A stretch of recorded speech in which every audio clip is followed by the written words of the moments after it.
Hey my loves, it's Quinn, your Filipina girl in sunny California. Yesterday, SeoHyun and I went to Costco to stock up on groceries and I didn't realize how much we'd end up bringing home. I'll take you with me while we shop, unpack everything, and then do the best part, organizing it all in the fridge. And at the end, I'll reveal how much this haul really cost in America. Thank you, sir. Oh, bubungguin mo pa ako ah. Is it okay if I talk to you in Tagalog from now on? Just assume you understand what I'm saying.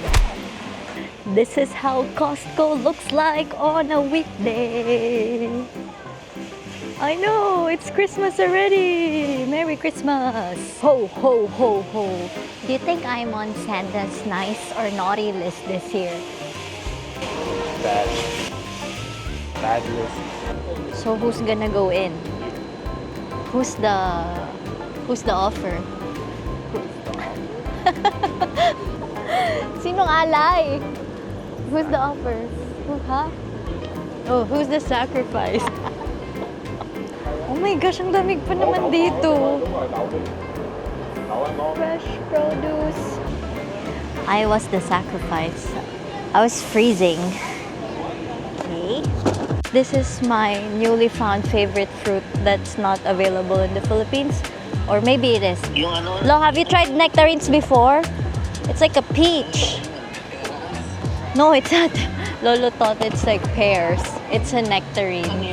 Pumpkin pie. I remember the first time SeoHyun had me try the pumpkin pie. Babe, ang sarap. What are those? Okay, jaberries.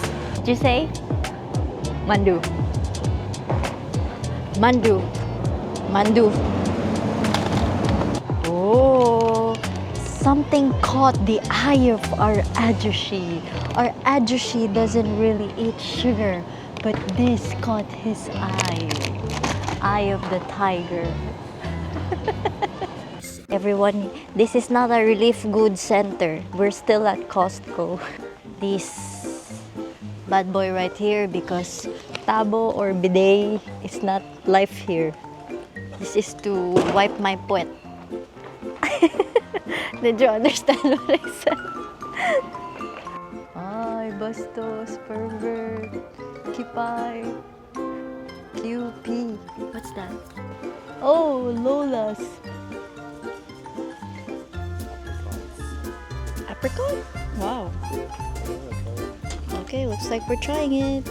We came here 90 minutes before the closing, so all the free tastes are gone already. I was looking forward to the free tastes. It's the moment of truth. This is our basket. Oh, perfect. Be, gabi na, uwi ka na. My job was to arrange all our grocery buys in this cute little basket, and I think I did a great job. Good morning, my loves. So, ayun na nga. Today, mag-aayos tayo ng pinamili natin sa Costco. Ayan. Kagabi, nilagay ko na sa ref yung mga frozen. And nilabas ko lang ulit because I wanted to show you guys everything that we bought last night from Costco. Okay, we got this organic spring mix, blueberries, and oh, puke ka. Bukas na kasi ito eh. Nagamit ko na kanina. Organic grape tomato. We're gonna start with the produce. So, and then we got the avocado, organic avocado, and blackberries. You know, this is one of my favorite fruits ever since I moved here in the States. Ang sarap niya, gusto ko siya. I like blackberries better than blueberries. Okay, next one is eggs. So we buy free-range eggs, grade A large. And it's 24 pieces per pack. And we buy 3 trays. Oh, puki ka. Muntik na malaglag. SeoHyun and I eats 4 eggs a day.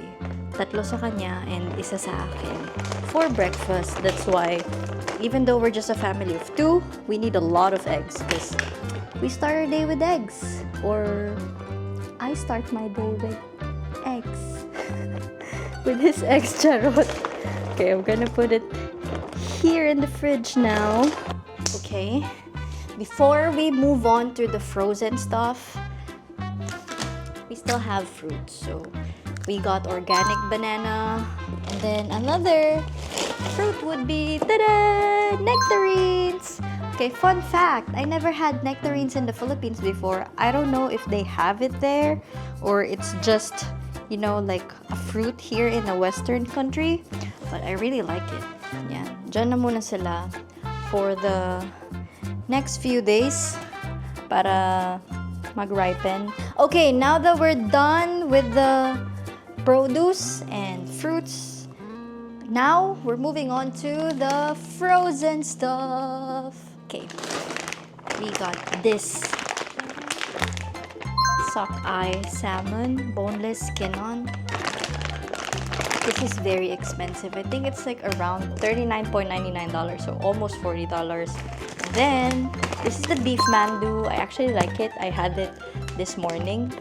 Surprisingly juicy. I think SeoHyun would like it too. He's the one who picked this yesterday. Next is full-cooked bacon. I love bacon. I know bacon is not good for you, but you know, eat in moderation.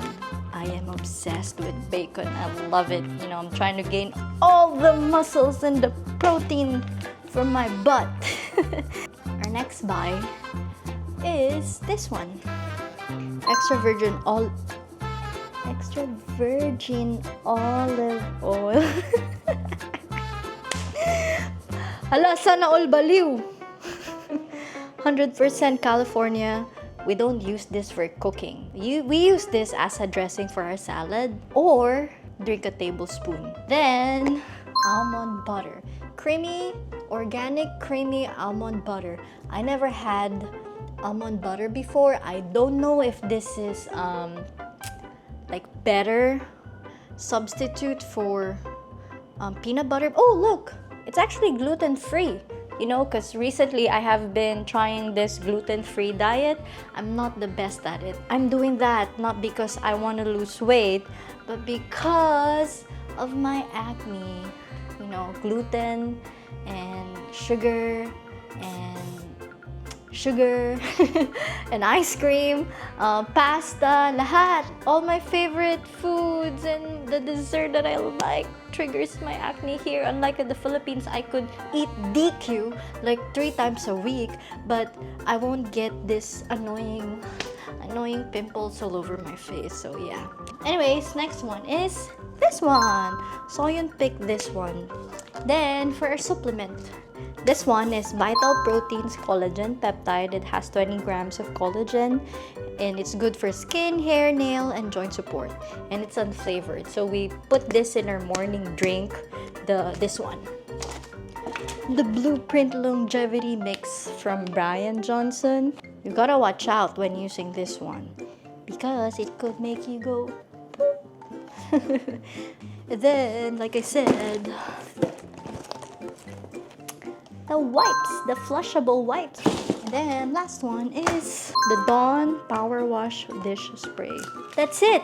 That's our grocery for this month. The fresh foods, the produce.